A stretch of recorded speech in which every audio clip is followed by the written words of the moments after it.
Herzlich willkommen zurück zum Thema Mathe-Kursstufe. Diesmal wieder mit Wachstumsvorgängen und dem exponentiellen Wachstum. Und diesmal machen wir mit dem Differential, mit der Differentialgleichung davon weiter.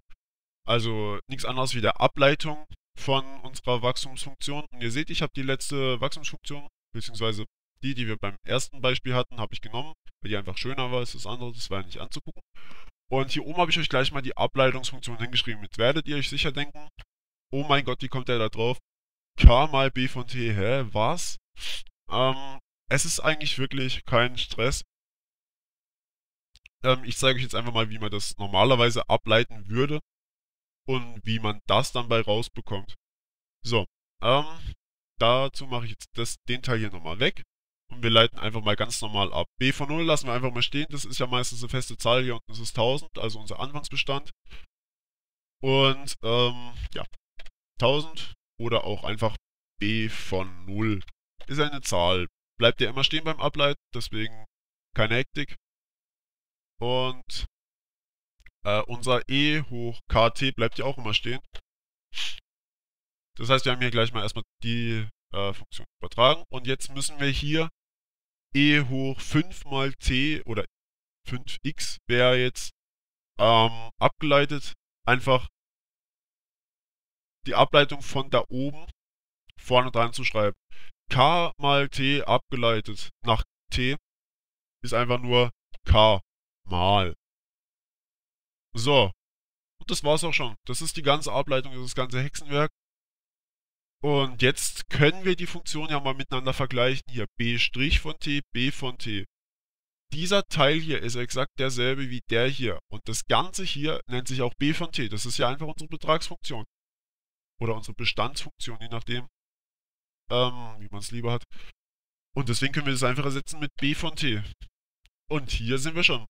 Das ist es, was ich euch gerade eben schon hingeschrieben habe. Das ist einfach die Differentialgleichung. Und ihr könnt hier sehen, dass die proportional zum Bestand ist. Also hier proportional heißt einfach k mal b von t. Und ja, da kann man jetzt auch einiges mitmachen. Zum Beispiel, was gibt denn meine Ableitung jetzt im Fall von unserem Kontostand hier an mit 2% Zinsen? Das haben wir das letzte Mal ausgerechnet. Wer es nicht gesehen hat, guckt sich es einfach mal an. Ja, was gibt denn eine Ableitung an? Die Steigung. Okay, was ist in dem Fall unser Bestand? Also ihr müsst jetzt da ein bisschen sozusagen interpretieren, wie in Deutsch. Nur, dass es hier meistens Sinn macht. Ähm, Ihr müsst jetzt da überlegen, okay, unser Bestand besteht aus Geld. Also wir tun Geld auf unser Konto und haben danach hoffentlich auch noch Geld und keine Birnen drauf. Und was ist da wohl die Steigung? Naja, wie steigt unser Geld auf unserem Konto? Ja, und das gibt euch eure Differentialgleichung an. Im Prinzip, wie viel Geld bekomme ich in diesem Jahr? Weil wir gehen ja immer von einem T aus. Oder wie viel Geld bekomme ich in diesem Millionsteljahr oder was auch immer. Je nachdem, wie genau ihr es haben wollt. So, ähm, ja, dann tun wir das mal mit dieser Funktion. Also, ich kopiere gerade mal das hier. B' von t ist gleich k. Was ist k? Das solltet ihr auf jeden Fall lernen, wie man da aus den Funktionen die einzelnen Sachen ablesen kann. Schauen wir nicht nach da oben, schauen wir gleich hierher. Das ist nicht k, das ist b von 0. Das ist e, das ist nichts. Das hier ist k. Und das da hinten dran ist t. Ihr seht es hier oben. K steht einfach vor dem t oder auch manchmal danach. Wenn ich jetzt t mal ln 1,02 hingeschrieben hätte, wäre das genauso k. Und das hier ist einfach k. Das kann man hier gerade reinschreiben. Und b von t lasse ich einfach mal so stehen. So, und jetzt habt ihr schon einfach eure Ableitungsfunktion bekommen. Ihr könnt jetzt natürlich hier auch noch b von t durch den ganzen Kram ersetzen, aber das ist es eigentlich schon. Und wenn ihr jetzt zum Beispiel haben wollt, wie viel Geld bekomme ich im dritten Jahr, dann setzt ihr hier einfach 3 ein und dann werdet ihr eben hier was rausbekommen. Ja, ist auch ein relativ netter Weg, wenn man, also manchmal habt ihr nur die Differentialgleichung gegeben.